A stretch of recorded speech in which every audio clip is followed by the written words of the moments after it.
name is Brian Howard. I'm a Calgary realtor who has sold an average of a house a week since moving to this great city in 2003. And this is Calgary Living. Calgary Living, real estate and lifestyle. I'm interviewing Calgary's top performers as it relates to living and lifestyle in our great city. Thanks for tuning in.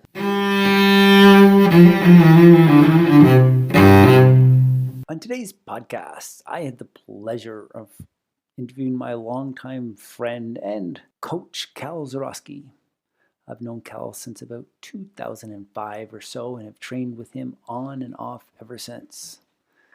Most recently, Cal won his 9th World Championship title at the Xterra World Championships in Maui, and I'm excitedly looking forward to him getting his 10th victory in 2020. And I hope to be alongside. Cal has a master's degree. He's a certified exercise physiologist. He has helped many triathletes, marathon folks, ultra runners, cyclists, and even has a few Mount Everest summiteers. It was a real pleasure to interview Cal. I hope you enjoyed this interview as much as I did. Welcome to the podcast, Cal. Thank you, Brian. I've hung out and known you for quite a long time. We originally met back in about 2005, I think, could have been 2006, at the Edmonton, I think it might have been the Edmonton World Masters Games, where you and a group of fast-looking fellows were sitting around a table having a discussion after the triathlon that I met you at. Yeah, that's right. That does ring a bell. And of course, that was an exciting time. And it was awesome to see you there. And I think we were talking about triathlon or training or something of that nature.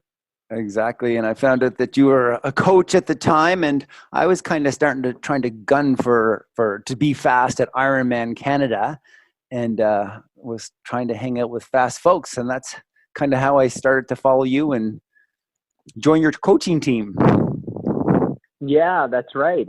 Quite a hefty project, obviously, with Ironman being a long endurance event, and with the lofty goal, of course, of maximizing the performance and then eventually qualifying for the big World Championships in Hawaii, the Big Island. And I think we were able to kind of actually complete what we wanted to achieve there, weren't we?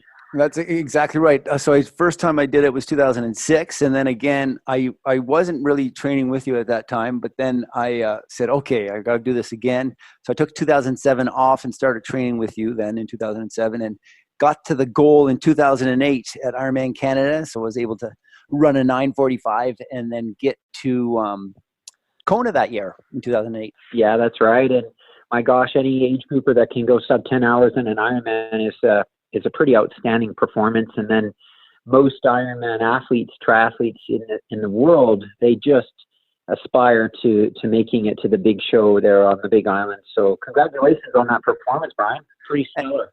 And it's been fun training with you on and off ever since.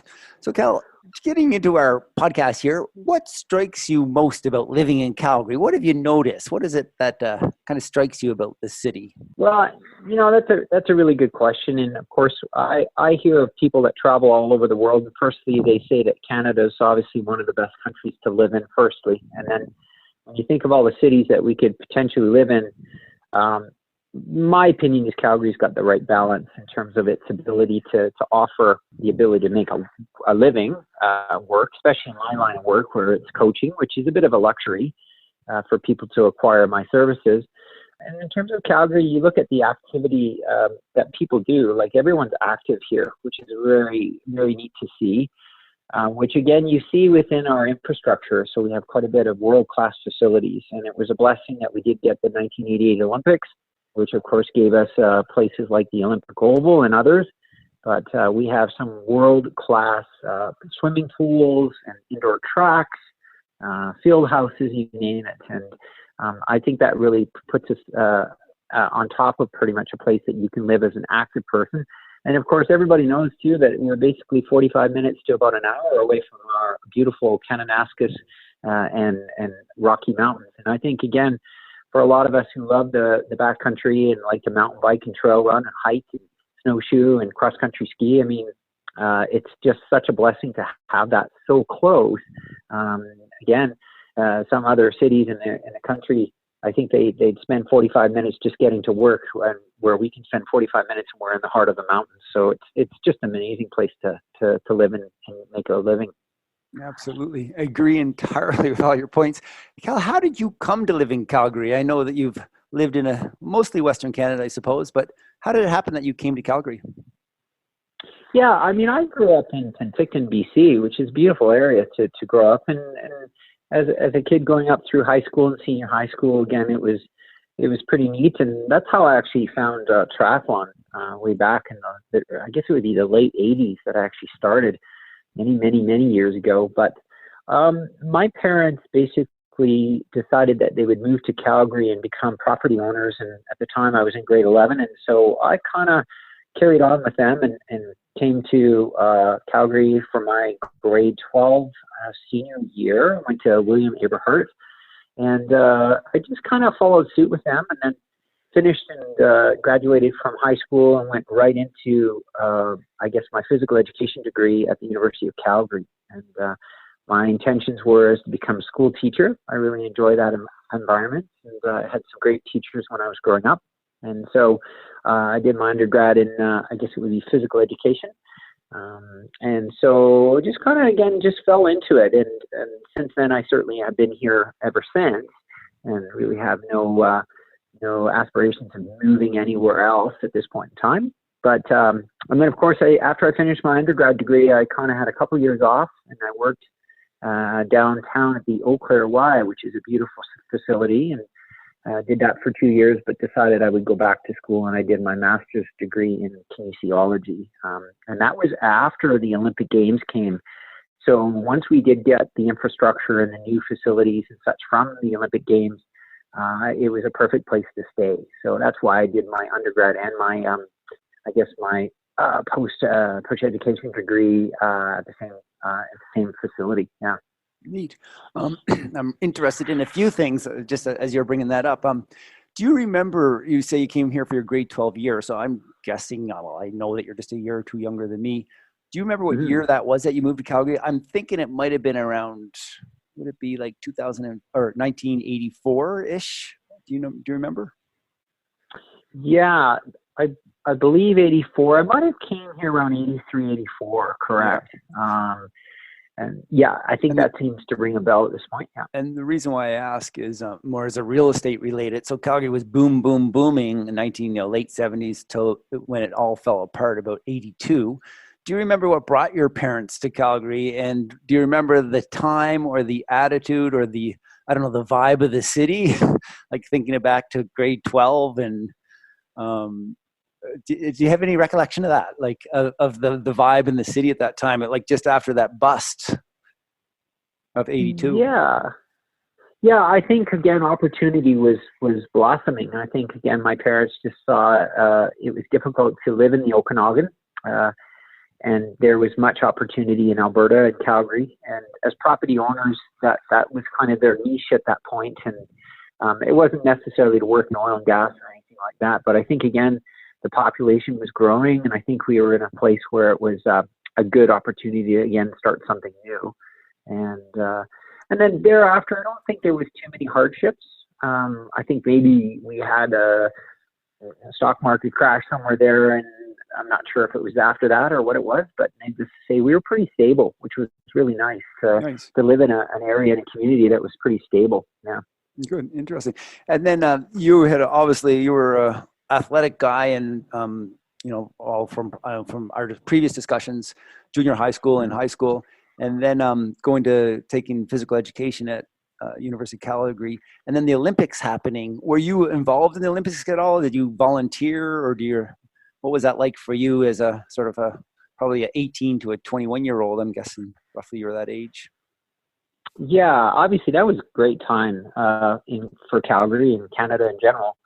And as a student going to the University of Calgary, the majority of our classes were postponed, or we were certainly moved or removed from the physical education infrastructure to like engineering classes and that sort of stuff. But I do recall that the majority of the classes were canceled, at which I decided to become employed. To be honest, I was employed by the Canada Olympic Park, and I actually was responsible for picking up garbage and trash and keeping that whole site clean, watching the ski jumping and the luge and the bobsleigh and all that sort of stuff.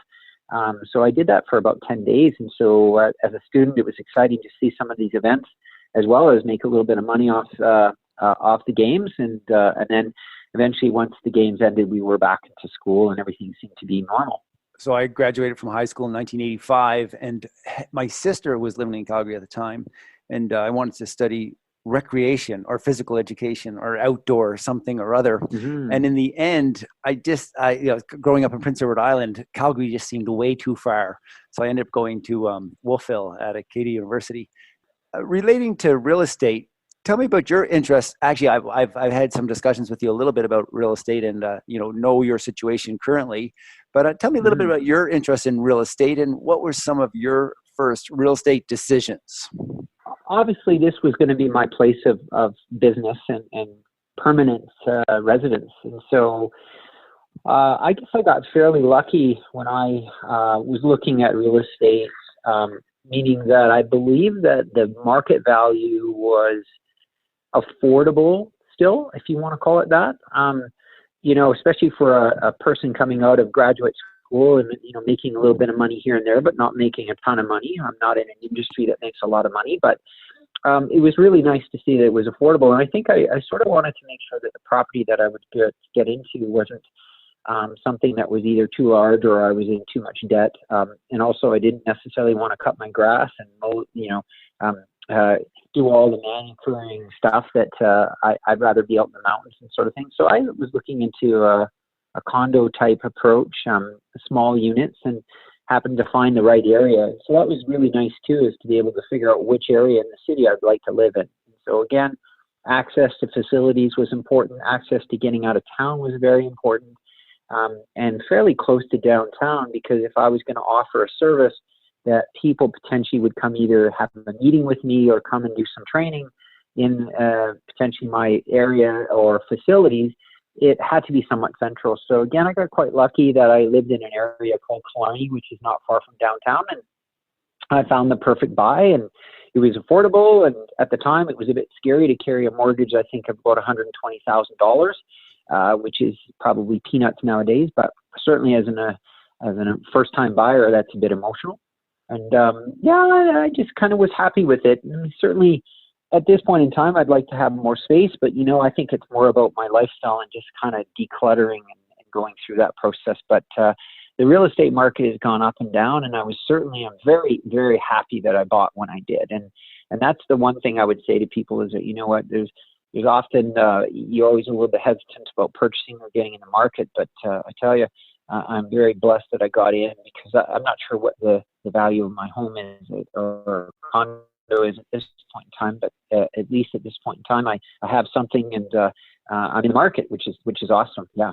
Mm-hmm. A sort of question relating to all that. Have you been in your place? I'm just guessing maybe around 2000. You bought it, I'm thinking sometime between 98, 99, and maybe 2002. Is that roughly when do you remember? Yeah, you nailed it. It was 1999 I bought this place. Oh, yeah. Cool. And so with sort of the cycles of the economy that we've had since that time, and some of the people that you're associating with on a daily basis that are very, very involved in the market and buying and selling and that sort of thing. I'm curious how you've managed not to move up heavily, or in terms of your decisions on staying in your first home that you bought. I mean, I'm kind of joking when I say it, but in order to be average, Cal, you're supposed to move every 7 years, and that is a joke. But, that's the word, right? And sometimes I will joke with people about that when I find out that they've been somewhere for living in 8 years. Well, it's time to sell your house. Let's get you moved. You want to be average, don't you? Because the average North American moves every 7 years. How did you, were you ever tempted to get into something else, take on a much bigger mortgage, or I know you're feeling pretty, smug and content right now. And I know you'd like more space or whatever, but, it seems like you're fine. And it's got a great spot, by the way. Yeah, thank you. Well, I think it comes down to a few things. And the first one I'll say is that when I first bought my condo here, it had a car pad. And what I did do is I built a double car garage and I turned it into a bike studio. So that unique type of build that really suited my business was a perfect fit. So once I had that, then I certainly was in a position where I'd wake up in the morning at 8 o'clock and I'd be at work at 9 just outside the door. And so that's a unique situation. And then the actual acquiring of a bigger home in that space, my life never really changed that much, meaning that I didn't necessarily get married or have 4 kids or any of that sort of stuff. My life is fairly simple and very routine. And that sort of is one of the reasons why I've been able to excel as an athlete per se. But getting back to the real estate, it just didn't have the catalyst to be able to want to or need to, more appropriately need to kind of move. And I'm a kind of a guy that likes routine. So once I kind of have my place where I live and sort of I know my running routes and I have my business set up there, it just wasn't that catalyst that I would consider a normal person would have to go out and find something different, whether it's larger or a different area, by schools and that sort of thing. So that's probably, I'm the wrong guy to kind of say that I'm normal because I'm not really overly normal. That's all. You're absolutely that one. That's for sure. You're definitely not normal. Cal, on that kind of note, and tell me a little bit about what your thoughts are. How's the boom bust economy of Calgary? How do you cope with it? And do you save for a rainy day, and how does it affect your mindset? Yeah, can you share with me a little bit about your thoughts on the boom bust economy of Calgary? Yeah, and you know what? It is emotional. It's tough on people, me included. When you've got good years and bad years, or in this case, it's several years back to back where they're bad. And then this year, actually, for me this year, it's been a good year with people with high energy and motives behind getting fit, and so business has been very good. But you just have to somehow manage the emotion behind it. And all I've done is basically I've tried to reduce my costs. Obviously, that's why I have a bike studio that I own that's right beside my home. I'm not relying upon other facilities that much, other than a swimming pool rental and that sort of thing. But just to manage the costs, and I think that's the big thing. And just have enough cash flow and service our community. And also, when you run your own business, you have the option of reducing or increasing your rates depending upon what the market will bear. But the emotional side, you just have to kind of go with the flow. I mean, if you're going to be too anxious about things, you're either going to jump ship or you're going to ride it through. And, I think I've been fortunate to have the right client base. So a client base that's educated, that's looking for top-notch experience. They're usually in a position that they have pretty stable jobs. And so whether it's, again, in the oil and gas, or in this case too, I've been fortunate to diversify. So some of my clients come from the medical side, some oil and gas, some teachers, it's very diversified. And in your case, it's real estate. So just like, your investment portfolio, diversification is a good thing. And so you kind of ride it through. So I haven't been able to, or I have not had to go out and build porches and decks and that sort of thing, which I'm very fortunate, very lucky. And then also my occupation, I'm very fortunate that I can offer my services worldwide. So you can obviously coach online and still generate money in areas that aren't impacted by poor economy. So you can sort of get through it that way. So diversification and just other options, it's worked out pretty well for me. Yeah. Wonderful. What is it that you're currently doing? I mean, recently you won your 9th World Championships at Xterra, which I was extremely happy about. And I'm looking forward to the 10th, hopefully next year. But tell us a little bit about your current situation, what you're really focusing on these days. Tell us a little bit about your daughter, Kate, as well. Yeah. Well, thank you again. Yeah, I just came back from Maui at World's Xterra Championships, and I was very fortunate to win my 9th world title. And again, it was a struggle this year. Thankfully, I had a good run, and so it all paid off. And then since then, it's only been 3 weeks since that race. So I haven't necessarily decided on any major races yet, although there are a few ideas floating around. A big bike I'd like to bring you on. It's actually called the Belgian Waffle Race. the Belgian Waffle Race is down near San Diego. It's a cool race. It's, I think, about 227 kilometers with like 12,000 feet of climbing. So lots of preparation there for sure. So I haven't really chosen anything beyond that, to be honest. And yeah, my daughter is now 10 years old. Her birthday's Christmas Day, special baby. So I'm just trying to spend a bit more time with her as well. And so that's starting to impact my ability to kind of choose big events and decide what my future will be as I, try to maybe take her to more places. She certainly is travelable. She can go to Disneyland now and ride all the rides, all those sort of things when they get a bit older. Nice. So yeah, the life is a little bit busier now, and which is good. But I likely will go back to World Xterra next year and try to win the 10th. And that's ultimately been my secret goal, is to try to get 10 and then potentially either walk away for a few years and go back when I'm 55 or whatever. Whenever I go back, that's okay. Yeah. Nice. Well, I attended Xterra with you, not this past one, but the year before that in 2018, and had a lot of fun, but a fairly significant bike crash where I broke my handlebars and didn't finish quite where I wanted to, but was happy to finish with you at the finish line, and my mother and my wife as well. And I hope to be there on the start line with you for your 10th next year in October. So I'll have to. Yeah, thank you. Love to have you again. And very unfortunate again with the luck that you had. And of course, and all I can say, Brian, is that was by far the worst conditions Xterra has ever had. With the mud and the 16-foot shore break and swells. And that was a real challenge even just to get through the darn race. And lots of hike a bike. And if you didn't have those big studs in your shoes, you certainly wouldn't be able to hike a bike anything. You were sliding around so much, it was just horrendous. So, and as you know, this year they changed the course a little bit to accommodate that. So this year it wasn't muddy at all. So it was a really nice, fun track, actually. Yeah. Huh. Nice. Mm-hmm. Well, that's going to be exciting to try that next year, although I'll be at the most aged of the age group. So, but anyway, it's going to be fun to do that. I hope I can get trained and qualify for it. So we'll see. Yeah, absolutely. Isn't it funny how we actually look forward to getting older, meaning getting in the next age category when we're in sport? It's just the funniest phenomenon.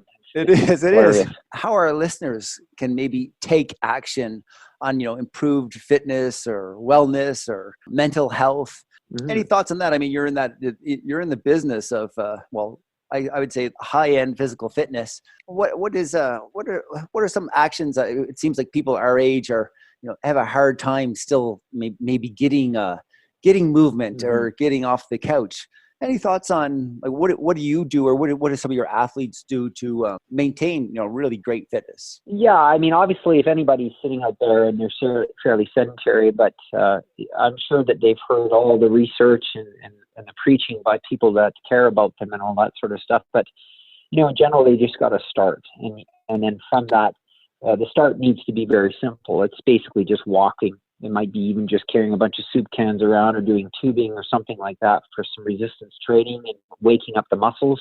But the big thing is to try to figure out how you can implement it into your daily routine. Now, we know that there's lots of hours in the day, but in general, you just got to get started. And if that means that you need to kind of pair up with a friend or a buddy from work or something like that, or even hire a personal trainer, that's fine. But I think the big question nowadays that we're always asking ourselves is the mental health side of things, is how are we all accommodating this new technology and information and processing and doing more in less time and that sort of thing. And I'm very concerned about the way our society is running.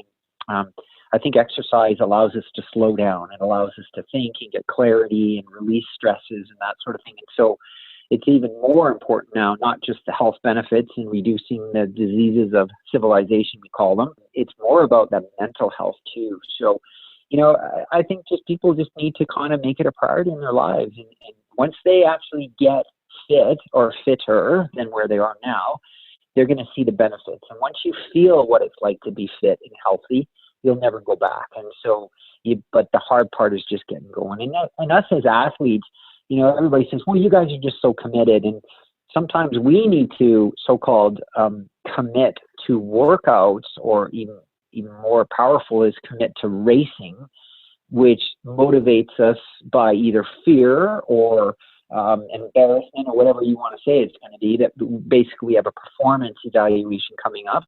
And we get off the couch when we don't want to, and we go, people look at that and they say, well, you're so disciplined. Well, we're disciplined because, first of all, we commit, and we also don't want to let ourselves down. So we do it when we don't want to do it. We know the race is in 2 months, and so we best be ready, that sort of thing. So, sometimes people, again, who are sedentary, sign up for a fun walk, a 5K walk, or go do the Mother's Day walk run, or sign up and commit to something, and then just take it one step at a time, or one day at a time. Yeah. That's absolutely right. I love how you started that way. It's, how do you get going? Well, you just have to start. And I once heard that the hardest part of going for a run was bending down and putting your running shoes on and then getting out the door. Once you start, it's so nice to be out there. Yeah, absolutely. And, and even me as a 9-time world extra champion, it's funny, at the age of 52, I don't just put my shoes on and bolt out the door and I'm already at running pace. I prefer to actually walk 5 minutes, and that might sound funny for any listeners out there, but I can't just go from sitting on the couch working on my computer or whatever it may be to right into a full run. I need a little transition time, and if I don't do that, it doesn't feel good. So exercise is supposed to feel pretty good, and most people just don't transition themselves from a sedentary sitting down or just standing around to right into a run per se, or a bike. You really need to gradually kind of get to that point. And certainly the older that I've gotten, the more warm up I need for me to actually get up to full speed kind of thing. So just be patient and take your time getting up to that, and then it starts to feel pretty good. And that's actually one of the, well, I love training with you for a bunch of reasons, but one of them is that you're just so incredibly fit, just so fun to race with. I've told you before, raced and with you and against you maybe 5 or 6 or 8 times. And I always love seeing you on the course because I just look at your face and I get so much motivation from you. You're just so focused and you move so well. Yeah. But then again, more recently, just 5 years ago, I'm going to be 53 soon this month. But 5 years ago, I would just off the computer, off the couch and into a workout, no problem at all. And these days it's I need that walk. And so I appreciate, your experience, and I'm not that much different, or I suppose nobody is. Yeah, and we're in a situation where we've got many of our teammates that are, say, 20 or 30 years younger than us. And so, we need to be very careful about, when we show up to a group run, we almost need to warm up before their warm up almost, Exactly. For us to fit in. It's so funny. So last night in your bike studio, I put my power up another 10 watts prior to last night. And last night was my first workout with that new power. And then one of our other athletes, 30-ish years old, we're halfway through the workout, and she says, how are you enjoying that new watts that you set? And I'm like, I'm trying not to think about it. And I was quite hurting. And then at the end of the workout, we had the discussion, and she said, I said, she asked me how it went. And I said, it got easier the second half. The first half was I really do need 35, 40 minutes to warm up. And then by the end of it, it was, that's okay. It's manageable. So, yeah. And that's a common statement by many of us that are over 40, maybe even over 35, but certainly as we start to knock on the door of 50, for some reason, the physiological side of things, whether it's hormone-based or whether it's temperature or joint lubrication or all those phenomena all wrapped up into one, we do tend to feel much better after the 30-minute mark. And yet our endurance capacity, which is our ability to keep working for long periods of time, is much better, actually certainly past that 35-year-old range and even into the 50s. And so we have our slow start, but long finishes. Exactly. Good. Coming to maybe a little bit at the end of our interview today, what profession other than your own, I mean, you've worked with a lot of successful people in your business. What profession other than your own would you like to attempt? Or maybe would have liked to attempt, or maybe still would attempt?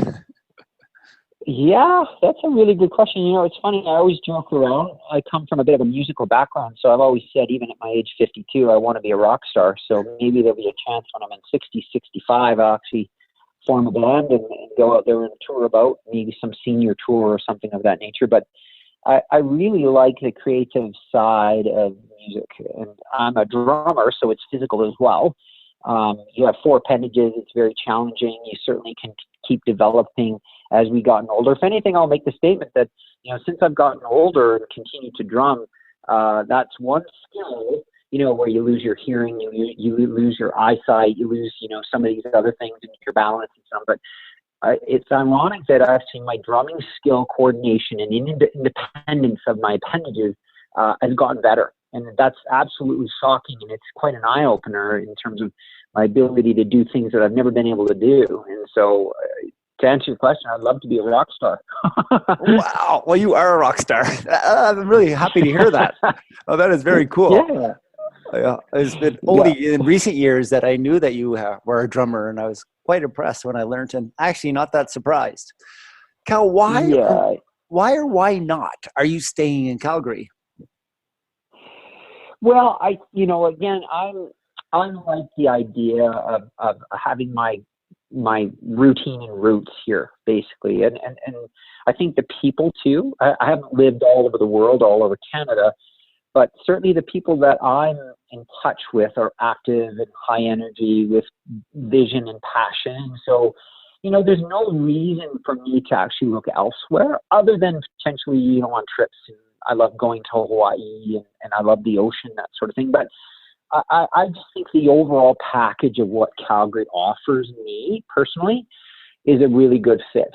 Because some people say, well, would you go back and live in Penticton where you grew up? And to be honest, I think that would be a good place, but I'm not sure if I could call that home anymore. I do like, again, the infrastructure we have. I like the mountains. And I think that's probably what's holding me here in Calgary is the ability to go out and mountain bike to Canmore Nordic Center or wherever it's going to be and do our snowshoeing and that variety of activity that we can do. And I'm just an active person. So I like the ocean on the coast, but again, that ocean is not exactly the warmest. And so you have 2 months at which you could probably spend some time in it. But Calgary also has direct flights to Maui. As I mentioned, it's one of my favorite places to go. So for me to quickly get on a flight that takes me direct there in 6 hours and 6.5 hours, and their seat sales ranging, between $450 to $550. Well, that's also a benefit for living in our beautiful city too. And I like the culture. I like the people. I like the proximity. Again, we're finding our way through this economy, and I think we'll come out in the end very, very healthy and very diversified. We'll still have oil and gas, but we'll certainly be strong. And again, it's a large enough city that has the energy. So I don't like anything too big. Right? I don't think I could live in the Toronto area or even Vancouver, but I think the size of Calgary suits me very well. Nice. Maybe one of my last questions here, Cal, what advice would you give your younger self? Oh, that's well, you know what? I'm glad, like from a real estate standpoint, because I said I bought in pretty early in my days. I think 1999 again. I don't know what age I was, but certainly I had come out of school. Some people certainly can come out of high school and get into a good paying job, but I continued on and did my master's degree, well, undergrad and master's. But that's the biggest thing. It would have been nicer to actually been in the market a little bit earlier because I missed a little bit of a boom there. But I think looking back, I was just happy to do the education, and that really made me feel confident. And I kept exercising, and so in general, like my path has been pretty good. Certainly, we all make mistakes along the way, and we that's part of life, and you learn. But yeah, I would say that it's worked out pretty well. Nice. At this point in time, I own my property, which is wonderful.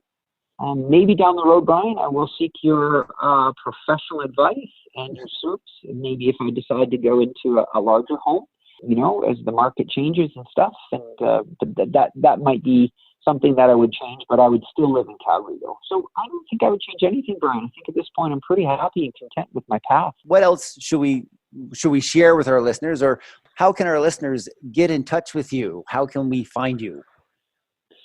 Yeah, if somebody is obviously interested in getting on the path of being healthy and fit, I certainly can accommodate them.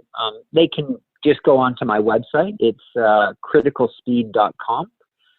You can even Google Coach Cal. You'll find me, or my name, full name, Calvin Zaryski. And send me a quick message, say that you listen to the podcast, you're interested in, getting on some sort of wellness or fitness program. And of course, I've been able to accommodate people that, are Olympians. I've coached Olympians, I've coached Mount Everest summiteers, I've pretty much done it all. So all the way from getting active and getting healthy to the high end of competing for a world championship or Olympic Games.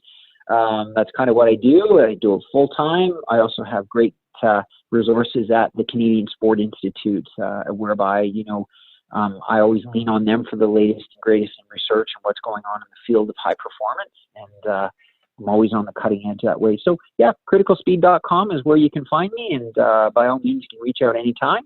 And, or of course they can contact you because you know me. Absolutely.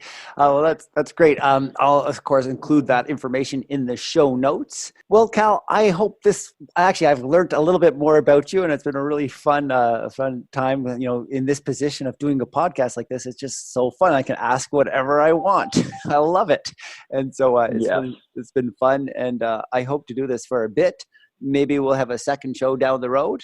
Again, really appreciate your time, and thanks for being absolutely. a guest. I was going to say, if any of the listeners have any specific questions that maybe you and I can go back on, we can answer it, and even give your history as your progression through your high performance career and all that sort of stuff, and a little bit of real estate here and there. That'd be fun. Thanks so much, Cal, for being on the show. We'll see you tomorrow morning on a run. You got it. Thanks, Brian. Appreciate it. Take care, my friend. Well, that just about wraps up today's podcast. I think I'll go for a run, or maybe a bike ride, or possibly a swim.